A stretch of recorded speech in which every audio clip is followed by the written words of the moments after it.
Gary Russell Jr., you walked in with the whole fam. That's pretty cool, man. Y'all get to share this experience together as professionals and reach the higher heights of boxing, man. How does that feel? I mean, it's cool. It's cool. You know, I'm here for support for my younger brother.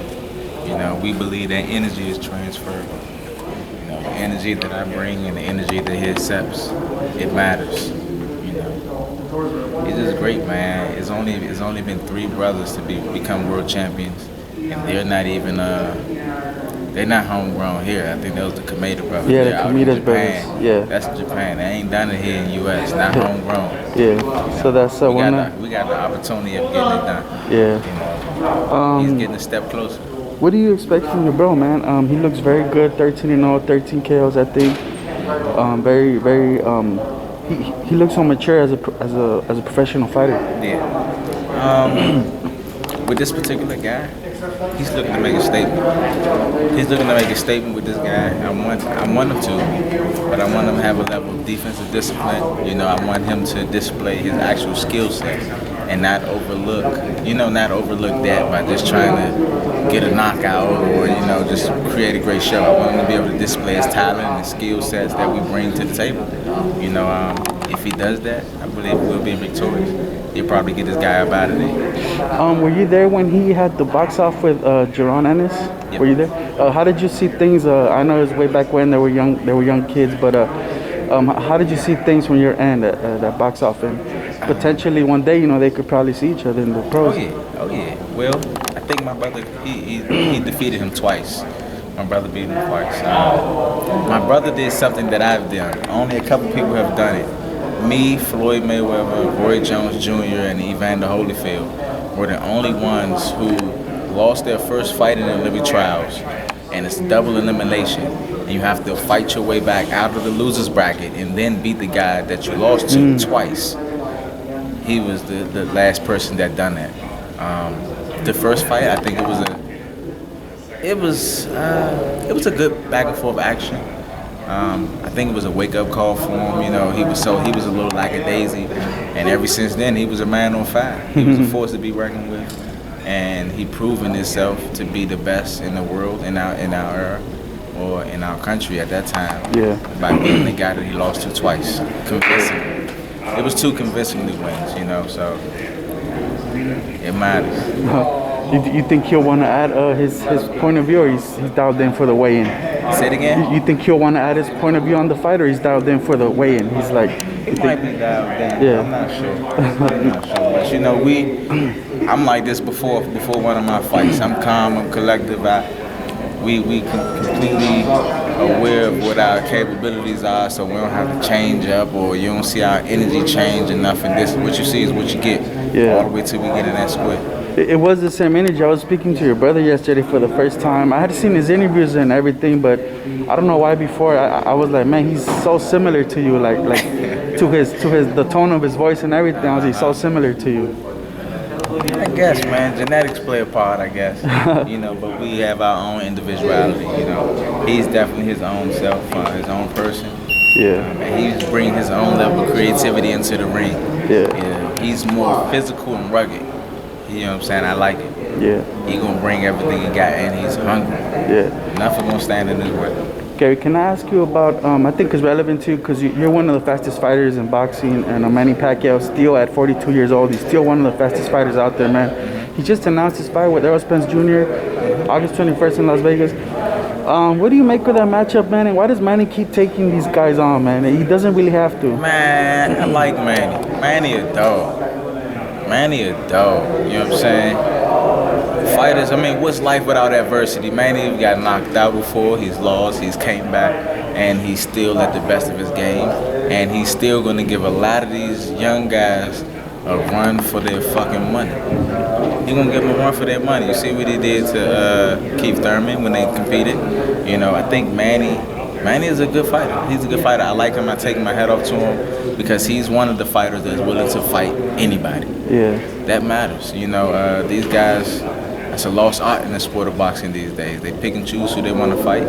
I think with the fight between Manny and Earl, I think it'd be a good fight, to be honest with you. My honest opinion, if the fight goes to distance, Manny Pacquiao's going to win. If it goes to distance, Manny Pacquiao's going to win. Earl Spence is going to win by decision. You're saying if you think there's a high chance in terms of percentage, can you gauge it and say if there's a knockout? I think a lot of people might be expecting that. This is my thing. You got to take everything into styles make fights.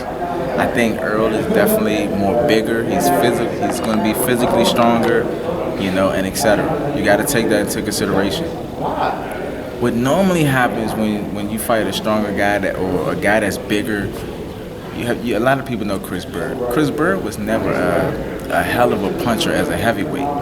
But what Chris Bird did to nullify a lot of guys was whenever they did throw punches and they overcommitted, he made them pay for that. Manny Pacquiao has a punch output that could possibly make Earl pay for certain stuff, I don't think Earl is going to be able to match his punch output. I think Manny Pacquiao will have the ability to rack up the points throughout the fight if Earl don't trap him in the corner and hit him and hurt him. If he can't hit him and hurt him, he'd be in for a long night. Who? Pacquiao? No, Earl. Oh, Earl, yeah. Earl would be in for a long night if he can't really hurt Pacquiao. Yeah. I don't think Earl will win this fight by decision. If Earl win this fight, he'll win this fight by knockout or stoppage. If it goes to decision, I'll give it to Pacquiao. What if Pacquiao gets dominated, man? He gets submitted and beat and hurt. Like, how would you take that as a fan? And just say that again. What if Manny Pacquiao gets dominated, submitted, or like hurt, and you see like his age shows? How would you feel saying that you respect a fighter like that? Obviously, his longevity, everything's accomplished. How you think you're gonna take that? Just mentally, I think a lot of people are bracing themselves for that, for maybe like a hurt Pacquiao being dominated or something to that extent, I mean, it's always the flip side to that coin. There's always the flip side to that coin. You can never underestimate anyone in that square. If Pacquiao gets beat or he gets hurt, then it's okay in my eyes. We're fighters. We know what we're signing up for. Yeah. And he's one of the best fighters to actually do it. And as a fighter, he would want to go out on their shield. A real fighter would want to go out on their shield. If I'm going to pass the torch on, let me pass the torch on to somebody that's going to really carry this motherfucker and run it the way that I did. So, I mean, I think if Earl was to beat Pacquiao, it'll be a good passing of the torch. Yeah. And I'll be cool and I'll be okay with that. And I'll still have respect for Pacquiao for having the heart and the integrity as a fighter, as a man, to want to put everything on the line against a younger, bigger, stronger guy. I respect stuff like that. Manny, throughout, even at his 40s, he's still consistent in the ring. He's still fighting a lot.